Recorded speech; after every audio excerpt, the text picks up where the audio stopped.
একটু ব্রাজিলের ম্যাচে লাস্টের অ্যাসিস্টটা নিয়ে কথা বলতে চাই এবং ব্রুনো গিমারেস যেভাবে আসলে অ্যাসিস্ট করছেন এই বিশ্বকাপে 4টা অ্যাসিস্ট তিনি এখন পর্যন্ত করেছেন। পারফেক্ট, এই জায়গাটা সবচেয়ে বেশি আলোচনা হচ্ছে যে Martinelli right footed player, but বলটা দেয়া হয়েছিল আসলে লেফট ফুটে। এখন এটার পেছনে দুই ধরনের কারণ থাকতে পারে। একটা থাকতে পারে যে আলটিমেটলি জাপানের প্লেয়াররা রাইট ফুটেড মনে করে ওই অ্যাঙ্গেলটা ব্লক দেওয়ার চেষ্টা করবেন, that is number one. Number two, এমন হতে পারে যে আপনি নর্মালি যদি রাইট ফুটে দেন ওয়ান টাচে গোল দিতে হবে, সো সেটা রিস্ক ফ্যাক্টর হয়ে যায়। সো এই অ্যাসিস্টটাকে আসলে আপনি কি বলবেন? আমি বলবো যে অন দ্য ফিট দুই ধরনের অ্যাসিস্ট হতে পারে। একটা হচ্ছে থ্রু দিচ্ছেন তার চ্যানেলে, রানিং চ্যানেলে, আরেকটা হচ্ছে তার পায়ে দিচ্ছেন।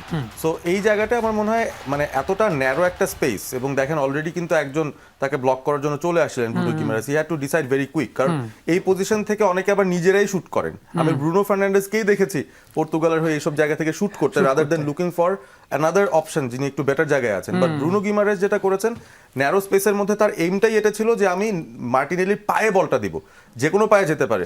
সো তার ওই উদ্দেশ্যটা সফল হয়েছে, পয়েন্ট নাম্বার ওয়ান। দ্বিতীয় পয়েন্ট যেটা সেটা হচ্ছে মার্টিনেলি যেটা করেছেন, তার যে ফার্স্ট টাচটা ছিল বা পায়ে, যেটা দিয়ে তিনি শটটা সেট আপ করেছেন, ওইটাও কিন্তু খুব ইম্পর্টেন্ট একটা মুভ ছিল, কারণ তার পাশেই কিন্তু একজন ডিফেন্ডার ছিলেন। সো একটা টাচ নিয়ে তার থেকে আগে দূরে নেওয়া লাগতো, এবং তারপর তিনি মেপে যে সাইড ফুটে কিপারকে ফার পোস্টে বিট করবেন, পুরোপুরি অ্যাঙ্গেলটা তৈরি করে তিনি কিন্তু কাজটা করেছেন খুব অল্প সময়ে। সো দুজনেরই ক্রেডিট আছে, Bruno Guimaraes for putting the ball to the feet এবং Martinelli for that beautiful first touch, যেটার কারণেই তার গোলটা আসলে সেট আপ হয়েছে। গিমারেস যেভাবে খেলছেন, ধরেন ব্রাজিল যদি ফাইনাল যায়, সেমিফাইনাল যায়, he is contender for golden ball পাওয়ার মতো। আমার মনে হচ্ছে যে তিনি গোল্ডেন বল পাওয়ার মতো পারফরমেন্স সোফার দিয়ে ফেলেছেন, কারণ তার পারফরমেন্সটা খুব আন্ডাররেটেড লাগছে।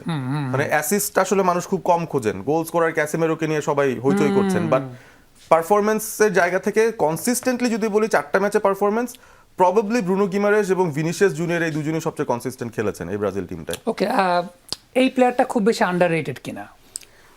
আপনার সাথে এই ক্ষেত্রে আমি একমত। আন্ডাররেটেড। বিশ্বকাপ সবসময় স্টার তৈরি করে, সুপারস্টার তৈরি করে।